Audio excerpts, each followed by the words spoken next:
But as for West Ham, they are winless in 7 Premier League games at the London Stadium. Imploding once again at home. It's hard not to start there at the moment, Nedum, because really we look at the pressure that Graham Potter is under after this latest result. Yeah, absolutely. I think in terms of the West Ham mentality, having had Lopetegui to start the last season, which didn't feel like a great fit anyway, to then bring in Graham Potter, who in the same way didn't feel like a great fit, but nothing changed. So you think, well, the summer's here, maybe things will be positive, but it wasn't a great summer for them either. And there's so many questions about some of the players that they still had in the team. What's the team's identity as such? Are they dynamic enough? Because essentially, in the Premier League, you need to have that level of dynamism to almost be able to compete. And West Ham didn't really have that.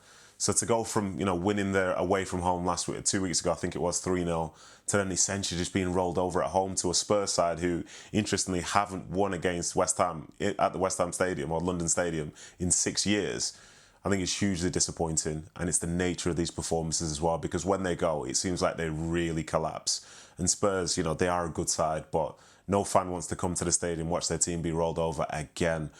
And, with probably 5-10 minutes to go in that game, you saw a lot of white seats, a lot of very, very empty spaces in a stadium where you never know, maybe something could happen. But unfortunately, it just doesn't seem to be the right sort of fit with Potter. And I'm sure he is a good coach. He has some good ideas, but you just can't find the spark at West Ham at the minute. And I don't think that many people in that stadium still believe in him. Got a fear for him, Stevie? Yeah. And I can't come up with one reason why you would have a problem complaining that West Ham have let him go so early in the season. I mean, they've lacked anything. No guile going forward, no strength defensively. I mean, they lost 3 at Sunderland, then they lost 5 at home to Chelsea, and then they've lost another 3 at home today. I mean, I can't think of one reason in the defence of Graham Potter as to why he should still be West Ham manager. They looked ragged, disjointed. They had a little spell in the first half of 5 minutes where, so early in the season, it gave you a little bit of hope. There was some nice passes, there were a couple of half chances, and you think, okay, something's changed.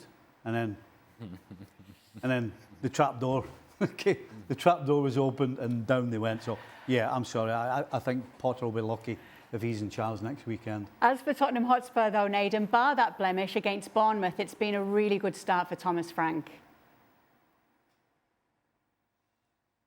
Yeah, it's been very, very good. I think you're seeing a more sort of consistent style of football that can bring out the best in those players. And I think more interestingly is the fact that he's willing to rotate some of those players as well. And this time now you're seeing Simon start on the left-hand side. You see Matisse Tell start. But then they've also got Solanke. They've got Richarlison as well who could have played. And it seems like he's just trying to pick the right team in the midfield and the attack that suits the occasion itself. And the way in which they're going to do it, yes, they'll keep possession at times. The energy will be high at times. Sometimes going to be set pieces, as we saw with that Sarr goal. Sometimes going to be long throws into the box.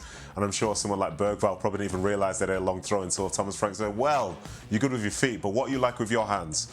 So, yeah, it's been good. It's been impressive. It's positive. It seems consistent. It seems like the players understand it.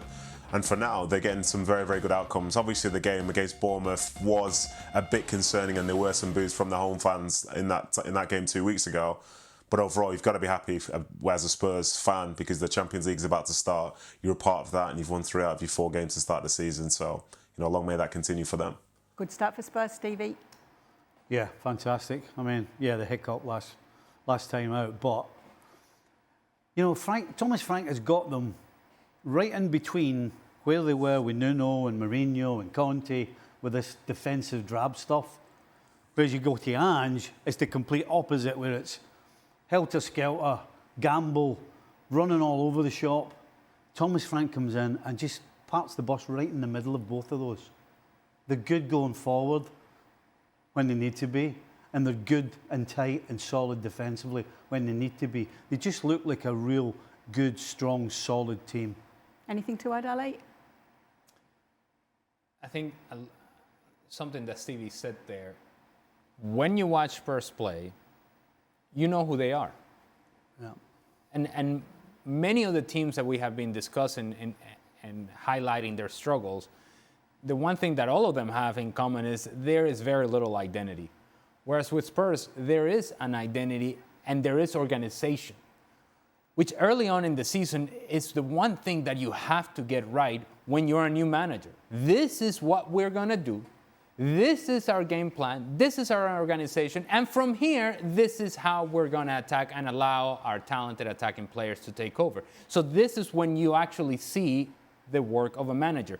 And when you contrast it to what's going on the other side of the field with West Ham, then you can really see, all right, this is a team with a plan and a group of players that are skilled and talented enough to carry out the plan.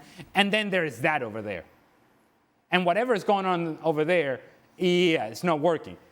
You see the contrast, you see the organization, you see the structure, you see the plan, you see nothing over on the other side. That highlights how much better Spurs were how much better Spurs were than West Ham today. We can worry about what the people and the players that are here and those that we can count on to win games for us. He made Joe Linton look small there, didn't he? I mean, he's absolutely massive. Big Nick. 6'6". Big Nick and Big Nicky. Nedum, you know what it's like in my native northeast. What a great way to start for him at St James's Park. Oh, absolutely. And you're talking about somebody here who's the club's record signing, a big striker. You know, they want to see him do well. You know, seeing strikers do well for Newcastle, you can see the crowd really get up for it with that being the case. Somebody they can pin their hopes onto, somebody that could maybe score 20 goals in a season, maybe, you know. And we understand he's a young player, you know, he's such a big prospect. But to start like that is amazing. It reminds me in some ways of a couple of seasons ago when Tonali scores in the opening game for them at home to Aston Villa, and the crowd get right behind him as well. I think when you have that energy and you start in that manner, people will give you time. You know, there's no expectation as such. They're just so happy that you're there and they've seen you have that moment. They will sort of bond you with them for, you know, for the foreseeable future. But it's interesting in terms of how this game went today, because to be honest, it wasn't a great game, not least of all in the second half. Wolves will probably feel like they could have gotten something from the match, but it's interesting. So Voltemade, as you guys know, for as big as he is, he doesn't score a ton of headers. I think it was one headed goal scored in Bundesliga last season. So to start for Newcastle in that manner, I just hope they're not expecting to see him at the back post towering over people every single week, because likely it is, if he plays to his game, that's probably not going to be the case. But what way to start. And I think after the match as well, the talk was he had to get substituted because he was getting cramps because the Premier League, it was tough, the nervous energy and so on. And I like that. That's the element of purity about somebody wanting to do well, a young player in a new club, new environment, new everything, and the sort of tension and the pressure, you know, it gets to everybody at some stage, and that's the human side of things as well. Yeah, Ali and I did discover Nick Voltemade. Yeah. We certainly feel like we did anyway. Good start for him. As for Wolves, not a good start for them at all. But here is the Manchester City, Manchester United predictions. Ali, you'll be very happy that I actually did finally give a prediction. Yeah, you gave a prediction 1-1. And then you sat on the fence. Good job, Kat. Nedum gave it the old 3-2 for Man City. Well, no, it won't be pointless. It'll be 1 point each. We won't talk about it, though, because there'll be a lot of talk about this game tomorrow, of course, on ESPN FC. I hope Nedum is back tomorrow.